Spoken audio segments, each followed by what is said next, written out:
Hi, welcome to Have a Ball Writing Your First Novel, week 12, our final week, and this is our penultimate session. This is the one in which I promised I would talk about threads. I'm going to be concrete in my novel. There are two threads that I'm going to use as example, two plot threads. One I call the Benitez thread, the other one I call the Ashes thread. Let's talk about the Ashes thread first. The ashes refers to human ashes. One of my characters dies. She's actually passed on at the book's beginning, and we learn about her in retrospect and in letters and other things. She wants to be cremated, so she is. And initially, when I was playing in the sandbox, when I was in the upper part of the funnel, still discovering the world that I have created, I simply had the fact that this character, Claire, is cremated largely as a way to illumine her character. And I reference briefly why she has preferred to be cremated versus buried, and what her philosophy about life and death is, and how that in fact differs from her sister, Niece, who is another character in the book. And their relationship impacts the life of my main character, their niece and daughter, respectively. So initially, it was just simply a character reference. But as I continued to play in the sandbox, as I continued to move iteratively through my 32 chapters, I had an epiphany fairly late in the game. Let's call it, maybe week 9 or 10 of this 12-week process, whereby the ashes, I decided, would become part of the novel's final scene. Actually, I had this idea. The novel's final scene has changed multiple times, of course, because this is an organic, iterative process. And when it changed, I instantly thought, this is where they spread the ashes. So early on in the book, call it chapter 3, I had this reference to cremation and ashes largely as a character tag, a character attribute. Then in chapter 32, when I decided that the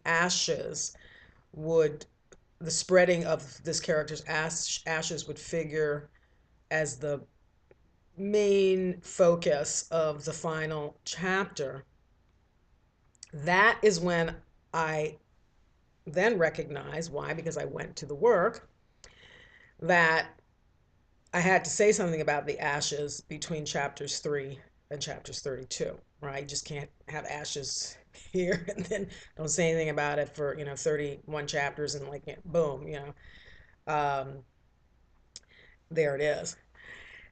That's the concept of the thread. All right, so now how do I connect? So how do I weave in or drop these popcorn pieces such that the reader can follow them to where that plot thread ends? That in and of itself was not a huge challenge for me because, as I've just described, this all happened organically, right? From character tag and then being in the soup and stepping away from the manuscript and letting things bake, and all of this organic process ultimately over a period of weeks gave me this idea of, this last scene is going to change and the ashes are going to figure in. Now I have to thread them. That for me was not the challenge, and I suspect as you listen to me describe this, it makes common sense. The challenge for me, and perhaps you have this experience in writing your first novel, was how to keep it all straight.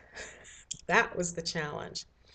So once uh, I had that idea that I needed to thread the ashes and place a reference to them, meaningfully place reference to them, right? You're not just like you know, you have to weave it literally. That's why I call it thread. You have to weave this plot line, this plot thread into the larger fabric of the novel so that it not only does it connect to, in this example, my final chapter, but it makes not only, but it also makes sense when it is being used, when I'm referencing it throughout the novel between chapters 3, when it's first introduced, and chapter 32, when the book concludes, and doing it in such a way that it actually enhances the experience of reading the novel. So this video is about the actual mechanics of how I did that. I did it using the resource of the sandbox that we've talked about.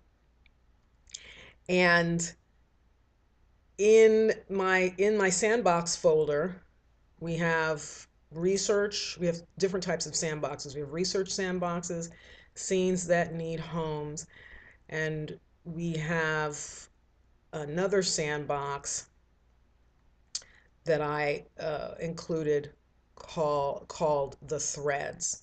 And so I made a folder. So I have sandbox, and then I made a folder under sandboxes called plot threads. And in that folder, I had different Microsoft Word documents, one of them being the Ashes thread, the Benitez thread, the Spanish language thread. It was all these threads that, when woven together, make the fabric of the novel.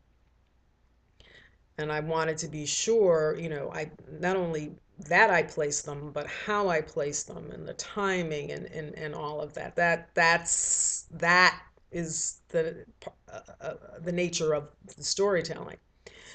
So what I did was, once I understood using the ashes thread example that I needed to connect it, I went to my sandbox, uh, call sandbox folder called threads, opened up my document called the ashes thread, and literally wrote this wrote the thread out. And you know, we're talking sometimes this could be a few paragraphs. You know, it was never more than a page and a half. And I just said, you know, the first piece of the thread is this, and then the next one is this, and the next one is this, and then I just move. So I basically have 5 or 6 or 7 different moments throughout the novel where I need to insert this thread. And uh, so that concretizes it for me. And as I continue to work through the novel, once I know that's happening in chapter 32, as I'm working through the novel, I'm going, this is a place. And that actually happened to me. I had a place where the character, Jana, whose mother has passed and who has been cremated, before I came up with the idea that the ashes would be a connective thread to the end of the final scene of the novel, I simply had her getting on a plane from Gainesville, Florida, back to Queens, New York. Well, in my ashes thread, she gets on the plane this time, but this time she's not carrying her mother's ashes, but there's a reference to it because she wanted to carry them, but she said, but she was glad that she didn't, you know, A, because they're heavy. And the reason I know this is because when my father died, he wanted to be cremated, and I was surprised that the funeral home, you know, there's this tiny box, and I was going to take it with one hand, and the guy said, the funeral director said, it's heavy. And it was. It's a little box, but it's dense. So I was able to reference that from my personal life. And so the character references that, and she says that, because not only because they're heavy, she's glad she didn't have to deal with it, but her uh, her aunt niece says, you're probably going to have a hard time getting this through airport security. It's a box of white powder. You don't even want to deal with that nonsense. You just want to fly home and get back to your life.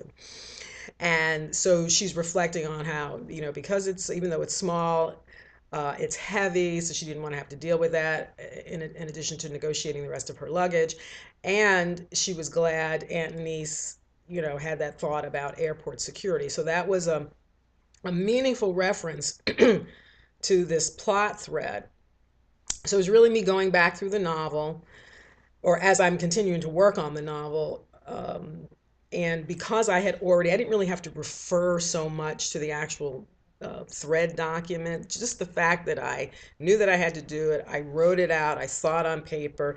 Of course, it's there as a reference, but again, understanding how your mind works, your unconscious is doing a lot of that work. I've planted the seed.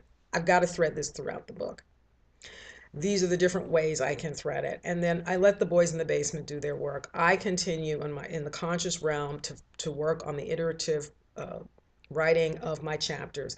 And then when the boys in the basement say, here's an opportunity to bring in that thread, I bring it in.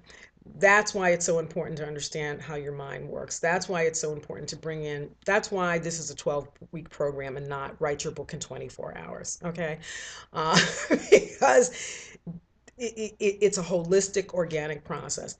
So I'm already at 11 minutes on this video. I'm not going to talk about the Manitez thread because you get it. We have one more video left, and it's our final video in which we will celebrate not only having completed our first novel, but having a ball doing it, baby. Back at you in a minute.